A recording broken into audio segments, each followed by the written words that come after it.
وصحبہ وبارک وسلم۔ عزیز دوستو، انسانی زندگی اثرات لیتی ہے، اچھے اثر بھی ہوتے ہیں، برے اثر بھی ہوتے ہیں۔ انسان کو موسم کا اثر بھی ہوتا ہے، انسان پر اس کے خاندان کا اثر بھی ہوتا ہے، انسان پر صحبت کا اثر بھی ہوتا ہے۔ بالکل اسی طرح انسان پر اس کی نیکی کا اثر بھی ہوتا ہے اور گناہوں کا اثر بھی ہوتا ہے۔ نیکی دل کو سکون دیتی ہے، گناہ انسان کو پریشان کر دیتے ہیں۔ نیکی اللہ کی رحمت کو متوجہ کرتی ہے۔ پھر حالت یہ ہوتی ہے کہ انسان اپنی ان پریشانیوں کا حل کہیں اور ڈھونڈتا پھرتا ہے، حالانکہ جب گناہوں کی بیماری لگے تو اس کی شفا توبہ میں ہوتی ہے، اس کا حل اللہ کے حضور معافی مانگنے میں ہوتا ہے، پہچاننے میں ہوتا ہے کہ مجھ سے کہاں غلطی ہو گئی، کس جگہ جا کے کمزوری میں نے دکھائی۔ ہر انسان اچھی، ٹھنڈی، خوبصورت، سکھ والی زندگی چاہتا ہے۔ اللہ کریم نے سورہ نحل کے اندر ارشاد فرمایا، من عمل صالحا من ذکر او انثی، فرمایا جو بھی اچھے عمل کرے، چاہے مرد ہو چاہے عورت ہو، وہو مؤمن، شرط یہ ہے کہ مومن ہو، فَلَنُحْيِيَنَّهُ حَيَاةً طَيِّبَةً، فرمایا ہم اسے پاکیزہ زندگی عطا فرما دیں گے، حیات طیبہ دے دیں گے اسے، پاکیزہ زندگی۔ شرط کیا ہے؟ من عمل صالحا، نیک عمل کرے۔ کون سے عمل کرے؟ اٹھنا بیٹھنا، کھانا پینا، چلنا سونا جاگنا محتاط ہو اس کا، وہ نیکی کرے۔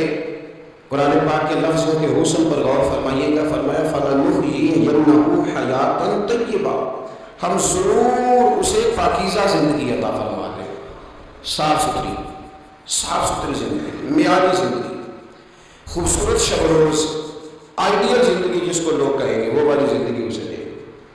اور دوسرے مقام پر سورہ طٰہٰ کی آیت نمبر 124 میں فرمایا وَمَنْ أَعْرَضَ عَنْ ذِكْرِي، جو ہمارے ذکر سے منہ پھیرے گا، جو ہمارا کھا کے چہرہ کسی اور طرف کرے گا، جو چلے گا ہماری زمین پر لیکن توجہ کسی اور طرف ہوگی، آسمان کی چھت ہماری بنائی ہوئی لیکن اس کے خیالات کہیں اور ہوں گے، فَإِنَّ لَهُ مَعِيشَةً ضَنْكًا، فرمایا ہم اسے تنگ زندگانی عطا کر دیں، اس کی زندگی تنگ ہو جائے گی، اس کی معیشت تنگ ہو جائے گی۔ گناہ زندگی کو تنگ کر دیتے ہیں، نیکی زندگی میں آسانی پیدا کرتی ہے۔ آپ کو اگر زندگی میں سکون چاہیے ہو تو آپ کسی غریب کی خدمت کر کے دیکھیں، اللہ کتنا سکون عطا کرتا ہے۔ آپ بڑے پاورفل بھی ہیں، بڑے طاقتور بھی ہیں اور بڑے باوقار بھی ہیں، لیکن کسی کو گالی دے کے آپ کا دل کبھی ٹھنڈا نہیں ہوگا، تکلیف ہوگی، اس کے اندر آزمائش ہو۔ ڈاکٹر ریسرچ کرتے ہیں، ڈاکٹر وہ کہتے ہیں گناہ کرنے سے آدمی جسمانی طور پر کمزور ہوتا ہے، لیکن وہی عمل اگر وہ بطور نیکی کرتا ہے تو اللہ اس میں اسے قوت عطا فرماتا ہے، اسی عمل میں اللہ اسے قوت عطا کر دیتا ہے۔ ویسے میں اشارہ دے رہا ہوں، اس بات کی تفصیل میں نہیں جانا چاہتا۔ میرے عزیز یہ یاد رکھیں کہ نیکی آپ کو سکون دے گی، نیکی آپ کو ٹھنڈا کرے۔ اللہ تبارک و تعالیٰ نے قوموں پہ عذاب نازل کیا اور قرآن مجید فرقان حمید نے ان قوموں کے تذکرے بیان فرمائے۔ بھائی کس لیے بیان کیے؟ کہ ہم عبرت حاصل کریں، ہم یہ غور کر لیں کہ یہ کام ہم نے نہیں کرنا، اس کام سے ہم نے بچنا ہے، ہم نے غور کرنا ہے کہ یہ چیز ہمارے اندر۔ لوگ کہتے ہیں نہیں کہ نہیں ہم پہ یہ عذاب نہیں آئے گا، بالکل نہیں آئے گا، اس میں شک نہیں، پر اللہ نے بیان کس لیے کیا تھا؟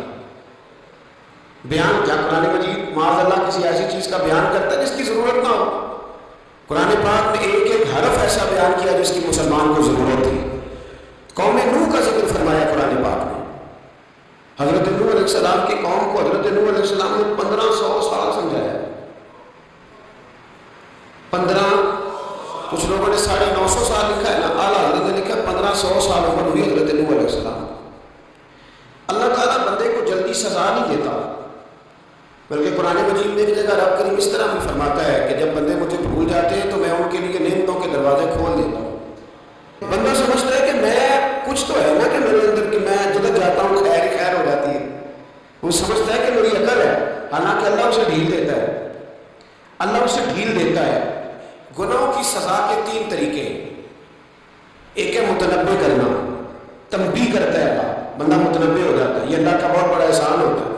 ایک ہوتا ہے مہلت دینا، اور ایک تیسرا ہوتا ہے اللہ خفیہ تدبیر کرتا ہے، تھوڑا سا سمجھیے گا، انسان پر کوئی آزمائش آئی، فوراً اس کی چھٹی اس نے کہا کہ وہ فلاں جگہ غلطی کی تھی تب ایسا ہوا۔ ہوتا ہے نا کئی دفعہ آواز آتی ہے نا اندر سے، چلے بول دیں کچھ نہیں ہوتا آپ کو، اللہ جانتا ہے جہاں کوئی کچھ نہیں کہے گا، اور ہماری تو ویڈیو بھی نہیں گھومتی، یعنی خبر بھی نہیں ہوتی کس نے ہاں کر دی کس نے نہ کر دی، آپ بغیر ٹینشن کے بات چیت کریں گا، کچھ نہیں ہوتا ہے انشاءاللہ تعالیٰ۔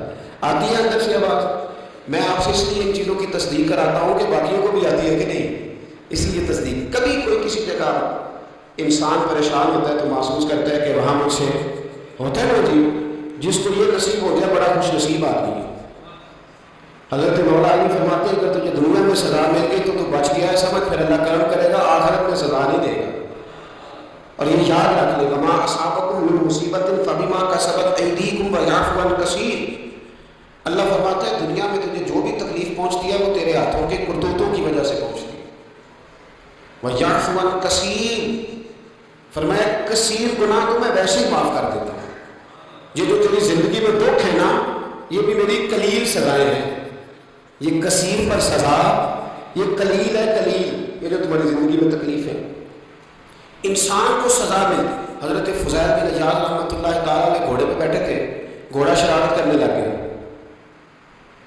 اچھلنے لگ گیا، کودنے لگ گیا، تو حضرت فضیل بن عیاض نیچے اترے، ایک کونے میں جا کے نماز کی نیت مانگ لی، 2 رکعت نماز پڑھی، پھر دیر تک استغفار پڑھتے رہے، روتے رہے، دعا کرتے رہے، واپس آئے، خادم عرض کرنے لگے حضور سمجھ نہیں آئی، گھوڑے نے تھوڑی سی شرارت کی، وہ بدکا ہے، آپ نے اس کو چھوڑا ہے اور چھوڑ کر کے آپ نماز میں لگ گئے۔ تو حضرت فضیل بن عیاض فرمانے لگے جب بندہ اللہ کی نافرمانی کرتا ہے نا تو جو چیزیں اس کی فرما بردار ہوتی ہیں وہ اس کی نافرمانی کرنے لگ جاتی ہیں، تو مجھے محسوس ہوا تھا کہ میں نے کہیں اللہ کی نافرمانی کی ہے، اس لیے ایسا ہوا ہے کہ میرے گھوڑے نے میری، تو میں توبہ کرنے لگا ہوں، اور آپ دیکھتا ہوں بیٹھ کے بھلا کیا ہوتا ہے، میں نے سچی توبہ، حالانکہ مجھے یاد نہیں کہ میں کہاں ہوں، پر کھری اور سچی توبہ کی، دوبارہ گھوڑے پہ بیٹھے تو گھوڑا بالکل صحیح ہو کے ساتھ چلنے لگ گیا۔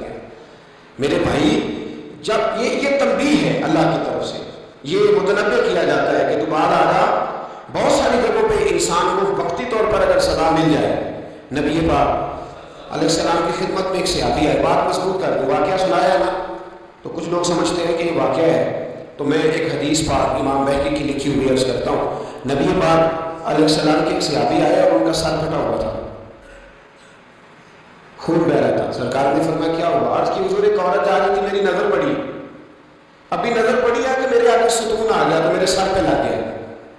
نبی پاک صلی اللہ علیہ وسلم نے فرمایا تیرے لیے خوشخبری ہے، اگر دنیا میں تیری غلطی کی تجھے سزا ملی ہے تو پھر رب تجھے قیامت میں سزا نہیں دے گا، پھر اللہ قیامت میں سزا، بعض گناہ ایسے ہیں جن کی یہاں بھی سزا ملے گی اور وہاں بھی ملے، لیکن میرے بھائی پہلی بات یہ ہے کہ اللہ تعالیٰ اس غلطی کی یہی سزا دے دے، اور دعا فرمائے اللہ تبارک و تعالیٰ یہاں بھی معافی عطا فرمائے وہاں بھی معافی عطا فرمائے، اللہ تعالیٰ گزر فرمائے۔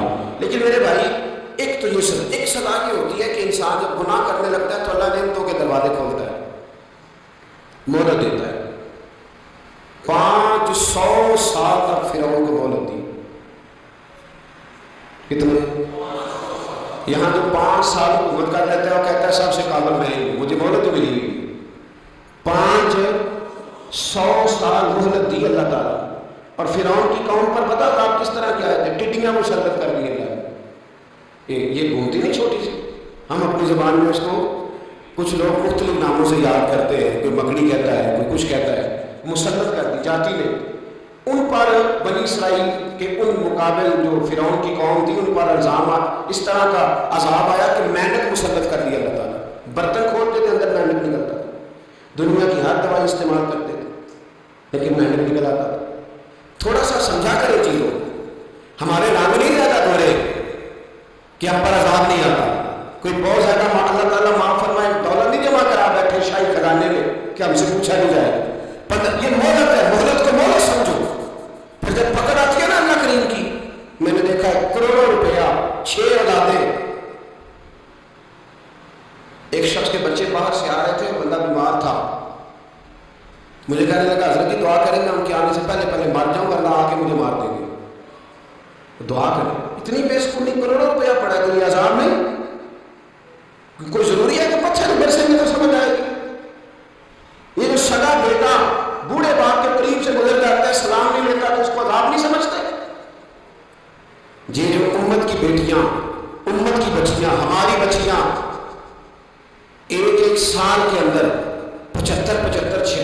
70,000 بچی ایک ایک ڈویژن سے بھاگ کے شادی کر رہی ہے اور ایک ایک صوبے سے، تو اس کو آپ اللہ کا عذاب نہیں سمجھتے؟ یہ معمولی بات ہے؟ نہیں ہمارے رنگ ہو رہے، ہم بڑے سمارٹ ہیں۔ 1500 سال وہ نبی نوح علیہ السلام کی قوم، کتنے سال؟ بول کے بتائیے، بول کے دوبارہ بولیے۔ 1500 سال۔ کوئی آدمی اپنی سمارٹنیس پہ خوش نہ ہو جائے کہ 20 سال ہو گئے میں تو نافرمانی بھی کر رہا ہوں، روٹی بھی پک رہی ہے، میں تو حرام بھی کھا رہا ہوں، پھر بھی سب ٹھیک ہے۔ 1500 سال مہلت دی، پھر حضرت نوح کہنے لگے اللہ میں نے تو بڑا سمجھایا نہیں باز آتا۔ تو رب کریم نے فرمایا کشتی بناؤ۔ اللہ کے پیغمبر کشتی بنانے لگے تو قوم مذاق اڑانے لگے۔ آپ کیا کرنے لگے ہو؟ آپ کشتی بنانے لگے ہو، خیر تو ہے، قوم مذاق اڑا رہی ہے۔ حضرت نوح علیہ السلام کا آپ نے کشتی بنائی، پانی کہاں سے نکلا؟ نہ بارشیں ہوئی نہ سیلاب آئے، ایک تندور تھا اس کے اندر سے پانی نکلنا شروع ہو گیا۔ کبھی تندور سے بھی پانی نکلا ہے، اور جب نکالنے والا چاہتا ہے تو وہاں سے بھی ایک تندور سے پانی نکلا، اتنا نکلا اتنا نکلا اتنا نکلا کہ قوم ساری ڈوب گئی۔ قرآن مجید کے صفحات شہادت دیں گے کہ حضرت نوح کی قوم کا بچہ بچہ بہ گیا، بچے صرف وہ تھے جو حضرت نوح کے ساتھ ہو گئے، تباہ ہو گئی۔ اللہ بے نیاز ہے، بے نیاز۔ 1500 سال مہلت ملے اور تو پھر بھی کہے رب بڑا کریم ہے، معاف کر دے گا۔ 1500 سال کے گنجائش دے اور تو کہے کوئی نہیں، بات معافی ملنی چاہیے ابھی بھی۔ میرے بھائی، حضرت صالح علیہ السلام کی قوم، حضرت صالح نے تبلیغ شروع کی تو کہنے لگے پہلے معجزہ دکھاؤ۔ جی آج تو نہیں لوگ معجزے مانگتے، آج بھی لوگ کرامتے ہیں معجزے، اللہ معاف کرے جو چیزیں معجزہ تو ہو نہیں نہ سکتا، لیکن آج بھی لوگ، آپ یقین کریں، کہتے ہیں یہ بڑی نمازیں پڑھتا ہے تو پھر بخشا کیوں نہیں گیا، پھر کیوں نہیں منو سلوا کیوں نہیں اترا اس کا، پھر میں نے اسی طرح جو کیا اس کے اندر خوبیاں، مولوی بھی ویسے ہی ہے، صوفی بھی ویسے ہی ہے، لوگ مان نہیں رہے، لوگ دلیلیں مان نہیں رہے، ابھی بھی لوگ بحث نہیں کرتے، کیا فرق آ رہا ہے جی، ویسے ہی سارے۔ اللہ تعالیٰ سے ڈرنا چاہیے، ہمیں سامنے والے کی طرف دیکھ کر صحیح ہونے کا حکم نہیں ہے، ہمیں اپنی اصلاح کا حکم ہے، اپنی طرف دیکھ کے اپنے آپ کو ٹھیک کرنے کا۔ الزام لگا کے گزر جانا اس کا کوئی مطلب ہے؟ سنو اور یاد رکھو، حضرت صالح علیہ السلام سے کہنے لگے پہلے معجزہ دکھائیں، تو حضرت صالح علیہ السلام نے فرمایا اونٹ کہاں سے پیدا ہوتے ہیں؟ کہاں؟ اونٹنی کے بطن سے۔ فرمایا آؤ میں تمہیں پہاڑ کے اندر سے اونٹنی پیدا کر کے دکھاتا ہوں۔ کہاں سے؟ پہاڑ کے اندر سے۔ حضرت نوح ساتھ لینے گئے تو پہاڑ کے اندر سے اونٹنی نکلی، اور اونٹنی بھی کافر تھی، اس کے پیٹ میں بچہ، اور اونٹنی اتنا دودھ دیتی تھی کہ ساری بستی دودھ پی جاتی تھی، پھر بھی دودھ بڑھ جایا کرتا تھا۔ لیکن حضرت نوح علیہ السلام نے فرمایا تم نے دیکھ تو لیا ہے اسے، یہ جتنا دودھ دے گی روٹی بھی اتنی کھائے گی، ایک دن تم سارے پانی پیو گے، ایک دن یہ سارا پانی پیا کرے گی، ایک دن تم سارے باقی جانوروں کو گھاس کھلاؤ گے، ایک دن یہ اونٹنی، اور اونٹنی کا نام کیا؟ ناقۃ اللہ، اللہ کی اونٹنی۔ کس کی اونٹنی؟ نام کیا ہے؟ اللہ کی، یہ اللہ کی اونٹنی ہے۔ تو حضرت نوح علیہ السلام کی اونٹنی، فرمایا اس کی بے ادبی نہ کرنا، بال نہیں آئے، لوگ بال نہیں آئے، کہنے لگے کہ دودھ دینا تو ٹھیک ہے، پر یہ جو سارا پانی پی جاتی ہے یہ صحیح ہے، یہ جو ساری گھاس کھا جاتی ہے یہ نہیں ٹھیک، دودھ دینا تو ٹھیک ہے یہ نہیں صحیح ہے۔ آپ نے فرمایا اسے کچھ نہ کہنا، اللہ کی اونٹنی ہے۔ میں کہا کرتا ہوں ان لوگوں نے ناقۃ اللہ کی بے ادبی کی، حضرت نوح علیہ السلام کی اونٹنی کی ٹانگیں کاٹ دی، صالح علیہ السلام کی۔ اور دیکھو اللہ بڑا بے نیاز ہے، اگر پیدا کرنا جانتا ہے تو حفاظت کرنے نہیں جانتا، لیکن رب کریم نے فرمایا نہ کرنا۔ انہوں نے ان کے پیر کاٹ دیے، کانوں پہ چھریاں لگائیں۔ اونٹنی جب مر گئی، اونٹنی اللہ تبارک و تعالیٰ کی اونٹنی جب مر گئی تو حضرت صالح علیہ السلام کی قوم پر رب کریم نے زلزلہ بھیجا۔ اذا زلزلت الارض زلزالها، جب زلزلے آئیں گے، جب ان کا زلزلہ آنا ٹھہر، زلزلہ آتا ہے نا، کیا کرتی ہے قوم؟ لا الہ الا اللہ، لا الہ لا الہ الا اللہ، کلمے جاری ہو جاتے ہیں۔ بلکہ ایک دفعہ ایسا بھی ہوا کہ مسجد میں اعلان ہونے لگے زلزلہ آ رہا ہے، جو فجر کے لیے نہیں اٹھے زلزلے کے لیے وہ بھی اٹھ گئے، جن کا دعویٰ ہے نا میری سویرے آنکھ نہیں کھلتی، ان کی لگی نہیں کتنے گھنٹے، بعد میں بھی نہیں لگی، ٹی وی پہ اعلان ہوتے رہے کوئی نہیں آ رہا، سو جاؤ چپ کر کے، لیکن آنکھ لگی۔ موت سے تو ڈرتا ہے، اللہ سے ڈرتا ہی نہیں، موت کا خوف ہے رب کا نہیں۔ زلزلہ آیا، ساری قوم تباہ ہو گئی۔ بتاؤ اگر ناقت اللہ کی گستاخی ہو تو اللہ ناراض ہو جاتا ہے، اور اگر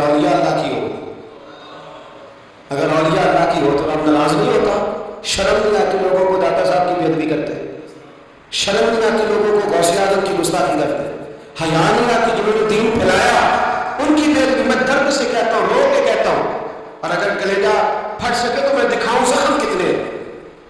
ایک حج کے موقع پر ایک بابا جی، اس سال 4,80,000 روپے کا پرائیویٹ حج تھا، اور بابا جی کی کیفیت کمزور تھی، بیچارے بیمار تھے، اس کے باوجود وہ گئے، بوڑھے آدمی جا کے بیٹھے بزرگ، اور کتنی مشکل ہے وہاں منا، مزدلفہ، عرفات، طواف زیارت، کتنا مشکل کام ہے طواف زیارت کرنا، طواف وداع کرنا، کس کٹھن سے آج کیا، بڑھاپے میں پیسے بھی لگائے، اور جب وہ روضہ رسول پہ گئے صلی اللہ اور انہوں نے کہا کہ نبی پاک صلی اللہ علیہ وسلم کے روزے کی طرف منہ کر کے درود شریف پڑھا تو ایک ملا نے اٹھ کے کہہ دیا تو مشرک ہے،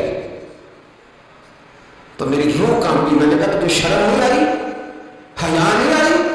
اس کی عمر دیکھ، کس بڑھاپے میں کہاں سے چلا، کہاں آیا؟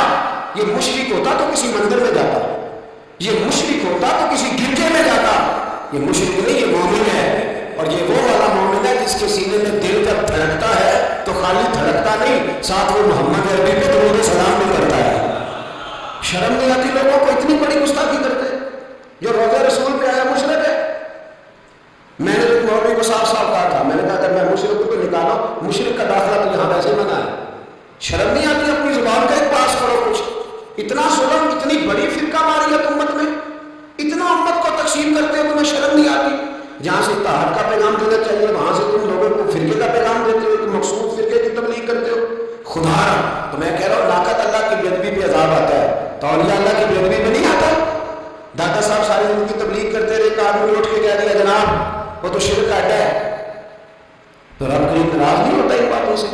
ہمیں خیال کرنا چاہیے، اللہ سے ڈرنا چاہیے، ان چیزوں سے عذاب آتا ہے اور آ رہا ہے، اللہ تعالیٰ ہمیں محفوظ فرمائے۔ اللہ ہمیں اس سے، قوم لوط پہ بھی عذاب آیا، ہم جنس پرستی، مرد مردوں سے بدکاری کرتے ہیں۔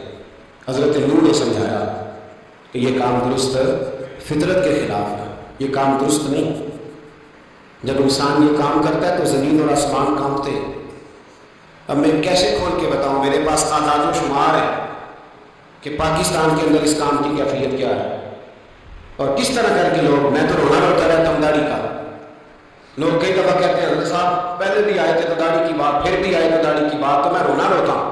اس لیے روتا ہوں کہ جو کلین شیو نوجوان ہوتا ہے وہ امرت کے حکم میں، اس پر وہی حکم لگتا ہے جو عورت پہ لگتا ہے، اس کے ساتھ مرد کا اٹھنا بیٹھنا اسی طرح ناجائز ہے جس طرح عورت کے ساتھ۔ حضرت جنید بغدادی رحمت اللہ تعالیٰ علیہ کے سامنے ایک شخص نے کہا کتنا خوبصورت نوجوان جا رہا ہے، تو آپ فرمانے لگے تو حافظ قرآن نے کہا ہاں، فرمانے لگے کہ آپ نے حفظ کی خیر مناؤ۔ وہ شخص کہتا ہے میں نے اس بغیر داڑھی والے کلین شیو نوجوان کو بری نظر سے دیکھا، مجھے قرآن پاک ہی بھول گیا سارا قرآن پاک بھول گیا، اور کتنے سال میں دعائیں کرتا رہا، بیت اللہ کے طواف کرتا رہا، میں یاد بھی کرتا تو نہیں ہوتا۔ کیسے؟ اب تو ہمارا نعت خان بیوٹی پارلر سے ہو گیا ہے، ہم کسی اور کو کیا پیغام، وہ پیغام، وہ نظام، وہ طریقہ کار جس کا حکم تھا شریعت میں، قوم لوط پر عذاب آیا۔ صحیح بیٹھتے ہوں گے بچے جو موٹر سائیکلوں پہ بیٹھتے ہیں، میں نے گجرانوالہ کی سڑکوں پہ بچوں کو، نوجوانوں کو جو تماشے کرتے ہیں سر عام دیکھا ہے تو مجھے ڈر لگتا ہے، اور کوئی روکنے والا نہیں، شغل ہو رہا ہے، ہنس رہے ہیں، اور سامنے عورتیں بھی ہے، سب ہو رہا ہے۔ کتنی تکلیف کی بات، حضرت نوح کی قوم یہ کام کرتی تھی، قرآن پاک نے بیان کیا ہے۔ حضرت نوح نے سمجھایا، فرمایا رب کریم نے تمہیں اپنی خواہش پوری کرنے کے لیے جائز طریقہ عطا فرمایا، عورتوں سے نکاح کرو، اور اس نکاح کی برکت سے جو اللہ تمہیں اولاد دے گا اس کو اللہ تبارک و تعالیٰ تمہارے لیے پیسے بخشش بھی فرمائے گا۔ لیکن جب قوم نہ مانی تو جو قوم لوط کا عمل کرے اس کا علاج قرآن نے بیان فرمایا کہ آسمان سے پتھر برسیں گے، پھر پتھر برسے، اور جن کے بڑے بڑے اچھے دماغ تھے ان کے دماغ چکنا چور کر دیے گئے، تباہ کر دیے گئے، ان کے دماغ زمین پر بچھاڑ دیا گیا۔ اللہ مہلت دیتا ہے، لیکن اس کا مطلب یہ نہیں کہ انسان توبہ نہ کرے۔ حضرت شعیب علیہ السلام کی قوم پر بھی عذاب آیا، اس لیے کہ بددیانتی کرتی تھی، ناپ تول میں کمی کرتی تھی۔ میں نے کہا تھا شب قدر کی رات کہ یہ کوئی تماشا ہے کہ شب رات آئی تو ساری رات روتے رہے، یا اللہ معاف کر دے، یا اللہ معاف کر دے، رو رو کے چیخے مار مار روئے۔ شب قدر آئی تو پھر چیخیں ماری، ساری رات روئے.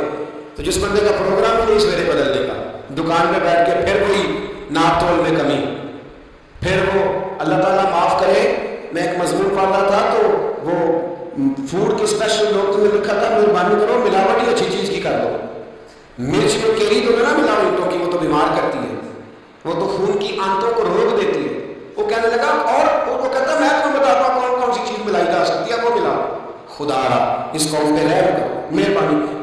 ایک دوست ہے ہمارے، میں وزیر آباد میں ان کے گھر بیٹھا تھا تو ایک میڈیکل، میرا کسی شخص پہ اعتراض کرنے کا میں مجبوری بات کرتا ہوں.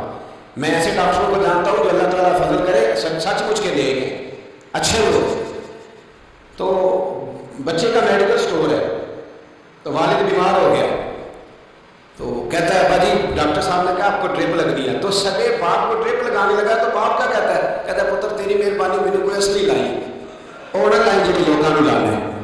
اب وہ پیار سے سنا رہا ہے بات. میں نے اسے کہا کہ یہ تو ڈوب مرنے کا مقام ہے، ڈوب مرنے کا مقام کہ جس ملک کے اندر دوائی بھی صحیح نہ ملے، اصل نہ ملے دوائی بھی، اور پھر وہ قوم کہے کہ ہم نے تو پورے روزے رکھے، ہم نے تو بڑا صدقہ اور خیرات کیا، دوائی بھی اصل نہ ملے. جناب شعیب علیہ السلام کی قوم ناپ تول میں کمی کرتی تھی تو اللہ تبارک و تعالیٰ نے ان پر پتہ عذاب کس طرح کا بھیجا، شدید گرمی ہوئی.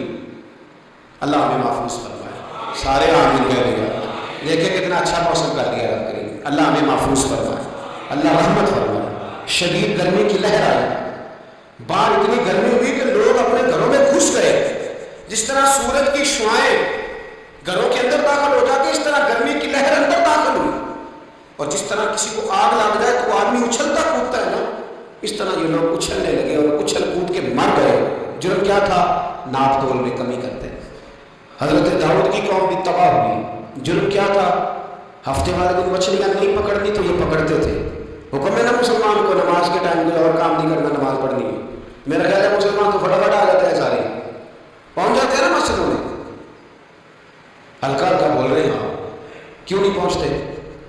اگر حضرت سید اور پتہ نہیں سزا کیا ملی. اللہ نے فرمایا اس ٹائم عبادت کرنا، کام نہیں کرنا، وقت نہیں ہے کام کا.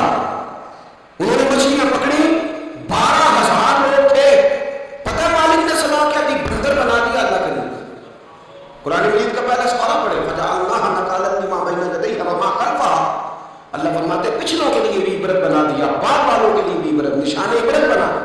بندر بن گئے، اور جو ان کے دوست جو بچ گئے تھے ان کے پیر چومتے تھے، روتے تھے. 3 دن بندر بن کے زندہ رہے. پھر اللہ نے سب کو اجتماعی موت دے دی.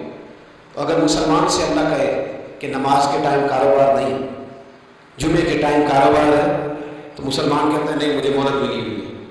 یہ تو اس وقت پتہ چلتا ہے نا جب بچے ڈیوٹی لگاتے ہیں. ہاں عذاب آتا ہے، اس وقت پتہ چلتا ہے. میں نے دیکھا یہ منظر، اس وقت پتہ چلتا ہے جب بچے کسی ملازم 6,000 کی ڈیوٹی لگاتے، کہتے ہیں ابے کا دھیان رکھنا، ہم دکان پہ بیٹھنے لگے.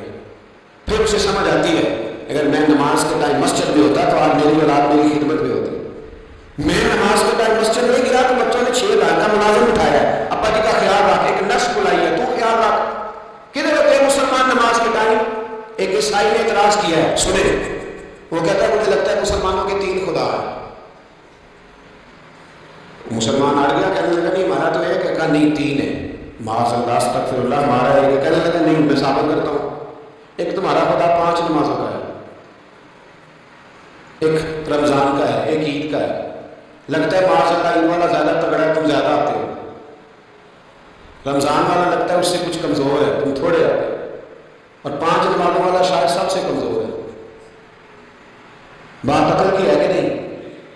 اس نے اعتراض ٹھیک کیا. تو مسلمان کو چاہیے نا خیال کرے. ایک یہودی نے لکھا تھا، اس نے کہا تھا جس دن مسلمانوں کی تعداد فجر کی نماز میں اتنی ہو گئی جتنی جمعے میں ہوتی ہے، اس دن نہ کوئی یہودی سازش کرے گا نہ کوئی عیسائی تلوار نکالے گا. شرط یہ ہے کہ یہ اسی طرح فجر پڑھنے ہیں جس طرح جمعہ پڑھنے آتے ہیں.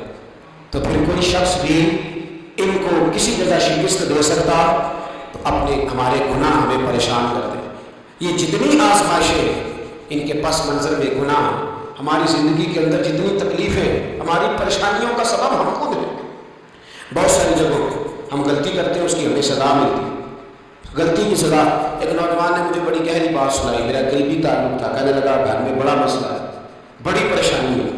ماں اور بیوی کا ماحول اتنا سخت ہو گیا ہے کہ نمٹ نہیں سکتا. آپ یقین کریں میں نے ڈیٹیل سے ساری چیز کو اسٹڈی کیا, میرے پاس اتنا وقت نہیں ہوتا, پھر بھی میں نے اس فیملی کو پورا پڑھا تو غلطی نوجوان کی نکلی. نہ اس پہ اماں اعتبار کرتی ہے نہ بیوی اعتبار کرتی ہے. اس نے جھوٹ بول بول کے اس طرح کی ماحول پیدا کر دیا ہے کہ کوئی اس پر اعتماد کرنے کو تیار ہو. اگر آپ ناراض نہ ہو تو ایک بات کروں, پتہ ہے گھر میں ماحول کب خراب ہوتا ہے؟ باہر والے ہماری تقریر سنتے ہیں, گھر والے ہمارا عمل دیکھتے ہیں. جب وہ دیکھتے ہیں نا کہ یہ کس طرح کا شخص ہے, اس کے رویے, اس کا کردار, اس کا لب و لہجہ کتنا برا ہے اور یہ کردار کا کتنا کمزور ہے. اعلیٰ حضرت فرمایا کرتے تھے نیک وہ ہوتا ہے جس کی تنہائی صاف ستھری ہوتی ہے. اس لیے ماحول بگڑ جاتا ہے. یہ جو ہم کہتے ہیں نا میرے شجر بڑے بنتے ہیں پھر ٹوٹ جاتے ہیں, کچھ لوگ ایسے ہوتے ہیں جو ان کے پاس جاتا ہے انہیں کا ہو جاتا ہے. وہ کہیں اور کے قابل ہے. کیوں بلا؟ اس لیے کہ ان کے کردار میں ٹھنڈک دیکھتا ہے, ان کے لب و لہجے میں مٹھاس دیکھتا ہے, اس شخص میں اتنی خوبصورتی دیکھتا ہے کہ اسی کا بن جاتا ہے. حضرت ابراہیم بن ادم کے پاس ایک نوجوان آیا, کہنے لگا میں گناہ کرنا چاہتا ہوں. فرمانے لگا بالکل کر, اللہ کا دیا ہوا رزق کھانا چھوڑ دے, گناہ کر. کہنے لگا یہ نہیں ہو سکتا. فرمانے لگا چل پھر اس طرح کا رب کی زمین پہ نہ رہے, کسی اور کی زمین پہ چلا جا. کہنے لگا یہ بھی نہیں ہو سکتا. فرمانے لگے چل اللہ کی چھت سے نکل جا. کہنے لگا یہ بھی نہیں ہو سکتا. تو آپ رو پڑے. فرمانے لگے پھر جناب اسرائیل جب آئیں تو ان سے کہنا مجھے 2-3 سال کی مہلت دے دے, پچھلی میری گناہوں میں گزر گئی, میں ذرا 3 سال عبادت کر لوں. تو وہ شخص بھی رونے لگا, کہنے لگا حضور کو مہلت نہیں دیتے, وہ جب لینے آتے ہیں تو پھر لے کے اللہ تعالیٰ نے جب انسان بنانا چاہا نا تو جناب جبریل کو کہا مٹی لے کے آ زمین سے. حضرت جبریل نے مٹی پہ ہاتھ ڈالا تو باقی کی مٹی رونے لگ گئی, اسے جدا نہ کر. تو جناب جبریل چھوڑ کے چلے گئے. حضرت میکائیل کو بھیجا, مٹی لا, مٹی پہ ہاتھ ڈالا تو باقی کی مٹی رونے لگ گئی, چھوڑ کے چلے گئے. جناب اسرائیل کو بھیجا, مٹی پہ ہاتھ ڈالا تو باقی کی رونے لگ گئی, چھوڑ کے نہ جاؤ. تو حضرت اسرائیل فرمانے لگے تیرا رونا دیکھو کہ رب کا حکم دیکھو. وہ لے گئے. جب پیش کی تو رب کریم نے فرمایا اسرائیل جان نکالنے کی ڈیوٹی بھی تیری, تو مٹی کو لے جانا, باقی مٹی روتی بھی رہے تو روتی رہے. جب میرا فیصلہ آ جائے تو پھر اس میں کوئی گنجائش ہے. ہم کھاتے بھی اللہ کا ہے, نافرمانی بھی اس کی کرتے, زمین پہ بھی اس کی چلتے ہیں, نافرمانی بھی اس کی کرتے, حکم کسی اور کا مانتے, چھت پہ رب کریم کی رہتے. اس طرح نظام نہیں چلتا.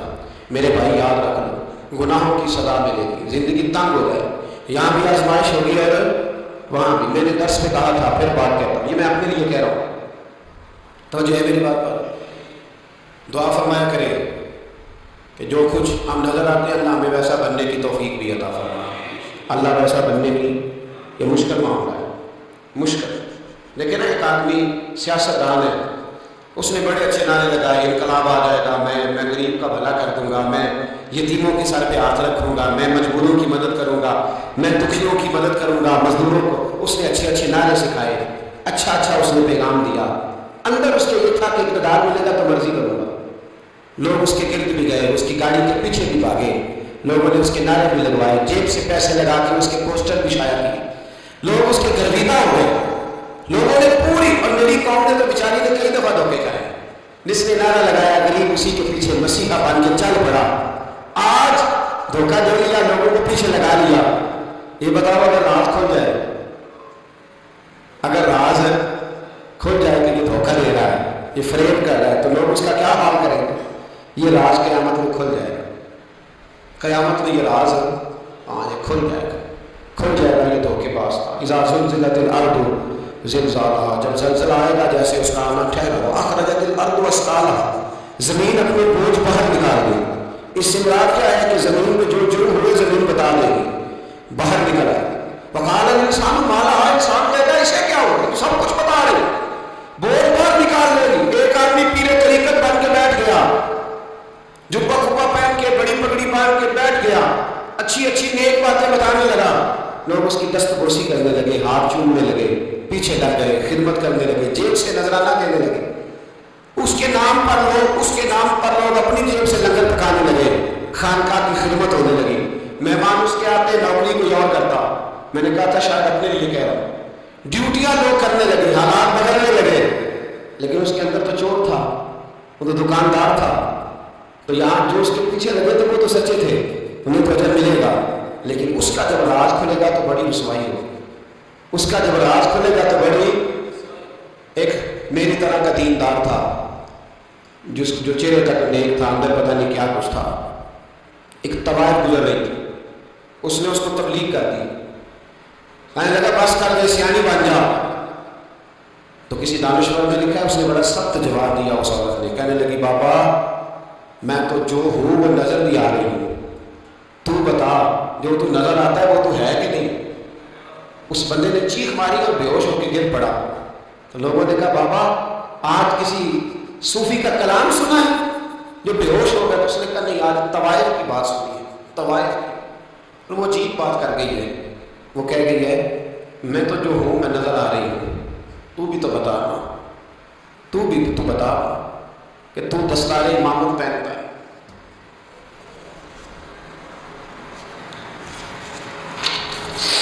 تو بتا تو جو کہلاتا ہے تو وہ ہے کہ نہیں. یہ وقال الانسان مالا، یہ راز قیامت میں کھلے گا. ہم جو کچھ بتا رہے ہیں نا اپنی زبانوں سے، ہمیں اپنے گناہوں کا احساس ہونا چاہیے. ایسا نہ ہو کہ جب سزا ملے تو پھر اس طرح کی ملے کہ دوبارہ کسی کو کوئی منہ دکھانے کے قابل نہ رہے. میرے بھائی یاد رکھیں اور سمجھیں، گناہ انسان کی زندگی کو تنگ کرتے ہیں. میرے نبی پاک علیہ السلام نے فرمایا جب تو جھوٹ بولتا ہے تو تیرے فرشتے کرامن کاتبین سائڈ پہ ہو کے کھڑے ہو جاتے ہیں. جب تو زنا کرتا ہے تو تیرے اندر سے ایمان نکل جاتا ہے. اور نبی پاک علیہ السلام نے فرمایا جب میری قوم میں ناانصافی عام ہو جائے گی تو قتل بھی عام ہو جائے گا. اور سن لو لکھ لینا یہ حدیث دل کی تختی پر. نبی پاک علیہ السلام نے فرمایا جب میری قوم میں بے حیائی اور بدکاری عام ہو جائے گی تو دو سزائیں اللہ دے گا. ایک تو جوان موتیں آئیں گی، جوان بچے کچھ بھی نہیں دیکھا چلے گا. اور دوسری سزا اللہ یہ دے گا کہ ایسی بیماریاں آئیں گی تو ان کا علاج نہیں ملے گا، ایسے امراض پھوٹ پڑے گے. اگرچہ میں آپ کو ایسی تقریر بھی سنا سکتا تھا جس پہ آپ بہت زیادہ محظوظ ہوتے، پر میں نے اس جمعے میں ایسا موضوع چنا ہے جس کا ہمیں خاص ضرورت ہے. بھائی دیکھیں تو صحیح کہ ایسا تو نہیں کہ ہم ان عیبوں میں مبتلا ہیں. میرے نبی کریم علیہ السلام نے فرمایا جب تم نیکی کا حکم دینا اور برائی سے منع کرنا چھوڑ دو گے پھر اللہ تم پر ظالم حکمران مسلط کرے گا. اور اگلے لفظ اس سے بھی زیادہ سخت ہیں. معمول فرمانے لگے پھر تمہاری نیک لوگ دعائیں بھی کریں گے تو اللہ وقتی طور پر ان کی دعاؤں کو بھی قبول نہیں فرمائے گا. اس لیے کہ تم لوگوں نے نیکی کا حکم دینا اور بھلائی سے روکنا چھوڑ دیا. عزیزو یاد رکھو جب گناہ عام ہوتے تو پھر حالات بدلتے اور لوگوں کو سزا ملتی ہے ان کے گناہوں کی. بلکہ یہاں تک لکھا ہے کہ نیت خراب ہو تو سزا شروع ہو جاتی ہے. کیا خراب ہو بولیے گا؟ نیت بھی خراب ہو تو سزا. حضرت رومی کہتے ہیں کہ ایک بادشاہ کو پتہ چل گیا کہ ایک آدمی نے بڑا اچھا باغ لگایا ہے، خوبصورت باغ ہے، مالٹے کا کنوں کا باغ بڑا پیارا. بادشاہ نے کہا ذرا جا کے دیکھتا ہوں. بادشاہ سلامت باغ دیکھ لیا ہے. تو اب وہ مزدور آدمی تھا، عام آدمی تھا جس نے باغ لگایا، کسان تھا. اس کو کہا کہ چند کنوں توڑ کے لایا تو بڑے پیارے لگے. ایک دو اور لایا، کھائے، بڑے میٹھے، بڑے پیارے، بڑے توانا، بڑا مزہ آیا. تو بادشاہ کے دل میں خیال آیا کہ اس پہ قبضہ نہ کر دوں باغ پہ. ہمارے یہاں نا کرائے پہ دکان دیتا ہے نا مالک، تو جب کسی غریب کی چل جاتی ہے کہتا ہے تو خالی کر میں نے خود ڈال دی ہے، چل دوں گا اس کی. حالانکہ رزق اپنے اپنے نصیب کا ہے، رزق اپنے اپنے نصیب کا ہے، جس کو اللہ تعالیٰ چاہتا ہے عطا کرتا ہے. تو اس کو کہا کہ اور توڑ کے لا. اور دل میں خیال ہے کہ یار اتنا اچھا باغ ہے قبضہ کر لیتے ہیں. ہماری حکومتیں قبضہ کر لیتی ہے کہ جو چیز اچھی لگ جائے. اب وہ کسان 2-3 کنوں توڑ کے لایا، اس نے کھائے تو کھٹے نکلے، ترش تھے. کہنے لگا تجھے کیا ہو گیا؟ تو بندہ بڑا صاحب دل تھا، کہنے لگا میں تو ٹھیک ہوں، آپ اپنی نیت سے پوچھیں کہ خراب تو نہیں ہو گئی. تو کنوں میں بھی اس کا اثر آ گیا اپنی نیت. تو نیتیں بگڑ گئے نا نیتیں.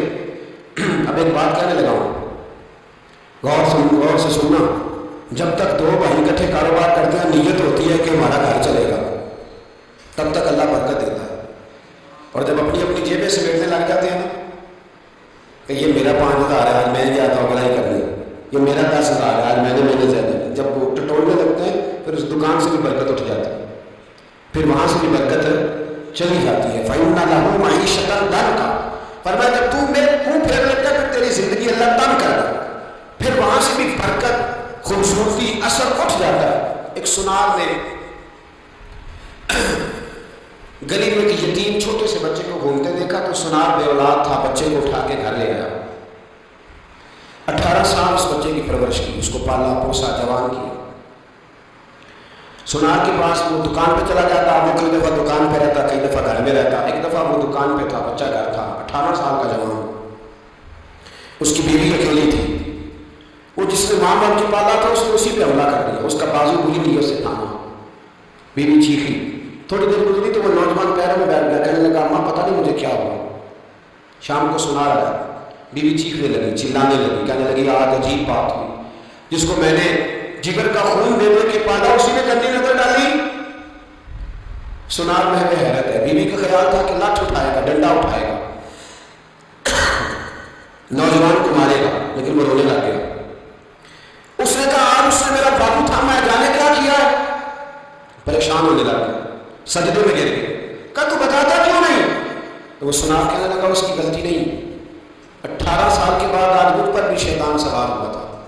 ایک عورت آئی تھی، وہ اپنے بازوؤں میں چوڑیاں پہننا چاہتی تھی تو میں نے بھی گندی نظر سے ہاتھ ڈالا تھا. رب کریم نے مجھے فوراً اس کی سزا دی. جن کے گھروں میں بیٹیاں ہوتی ہیں ان کی نظریں گندی نہیں ہوتی. جو بیٹیوں کے باپ ہوتے ہیں، جو بہنوں کے بھائی ہوتے ہیں، ان کی نظریں گندی. اور اگر تو ٹیلی فون کرتا ہے تو کسی عورت کے ساتھ تعلق رکھتا ہے تو یہ بات لکھ لے. امام فخر الدین رازی 1، علامہ اسماعیل حقی 2، ملا جلال الدین رومی 3، امام خازن 4، امام جلال الدین سیوطی 5 حدیث کے استاد اور محدث لکھتے ہیں کہ اگر تو کسی پر گندی نظر ڈالے گا تو تیرا گھر بچ سکتا، یاد رکھ نہیں بچے گا. اس لیے کہ تیری نظر کسی کی بیٹی کو بیٹی سمجھ تاکہ تیری بچی کا پردہ قائم رہے. کسی کی بہن کو یہ کیا بات ہوئی کہ تو جتنا مرضی گند معاشرے میں پھیلاتا رہے تیرا گھر بچا رہے، یہ کیسے ہو سکتا ہے؟ فَإِنَّ لَهُ مَعِيشَةً ضَنْكًا. اللہ فرماتے ہیں زندگی تنگ ہو جائے گی تیرے لیے مشکل. تو ڈھونڈتا پھرے گا کہ میں مرنے کو جگہ تلاش کروں. سچی توبہ کرے، کھری توبہ. یہ گناہ انسان کو مجبور کر دیتے ہیں. حضرت عبداللہ بن مبارک رحمۃ اللہ تعالیٰ علیہ، ان کے سینکڑوں شاگرد تھے. ایک شاگرد کے انتقال کا وقت آیا تو گھر گئے ملنے. آپ کہتے ہیں میں نے زور لگا دیا پر اس کی زبان پر کلمہ جاری نہیں ہوا. میں اسے کہتا کلمہ پڑھ پر اس کی زبان پر جاری. اللہ بہت بڑی نعمت ہے. دعا فرمائے اللہ ایمان کی موت عطا فرمائے، ایمان کی موت دے. اللہ کرے ایمان کی موت دے. ایسے بھی لوگ دیکھیں ہیں مسجد نبوی ہے، رسول اللہ کا شہر ہے، سر سجدے میں ہے، روح پرواز کر گئی. روح پر کہ کتنا نصیبوں والا ہے، کتنا نصیبوں والا کہ مسجد نبوی میں سر سجدے میں رکھا ہے اور اللہ تبارک و تعالیٰ نے محبوب کے قدموں میں موت عطا فرمائی. تو حضرت عبداللہ مبارک کہتے ہیں میں نے اس کو کہا کلمہ پڑھ تو اس کی زبان پہ جاری نہیں ہوتا. میں بار بار کہتا تو وہ منت کرتا، کہتا حضور میں کوشش کرتا ہوں جاری نہیں ہوتا. فرماتے میں پریشان ہو کے اٹھا، ابھی میں دروازے پہ پہنچا تھا، اس نے چیخ ماری اور روح پرواز کر دی.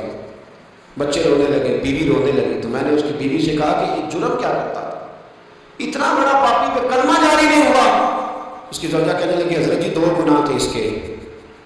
ایک تو یہ شراب کا عادی تھا، روکتی تھی باز نہیں آتا تھا، اور دوسری بات یہ کہ یہ اپنی اماں کا نافرمان تھا. وہ 2 گلیاں چھوڑ کے رہتی ہے، ایک ابھی ملنے نہیں گیا تھا. اس بوڑھی کا کلیجہ اس کی طرف سے بڑی تکلیف میں تھا.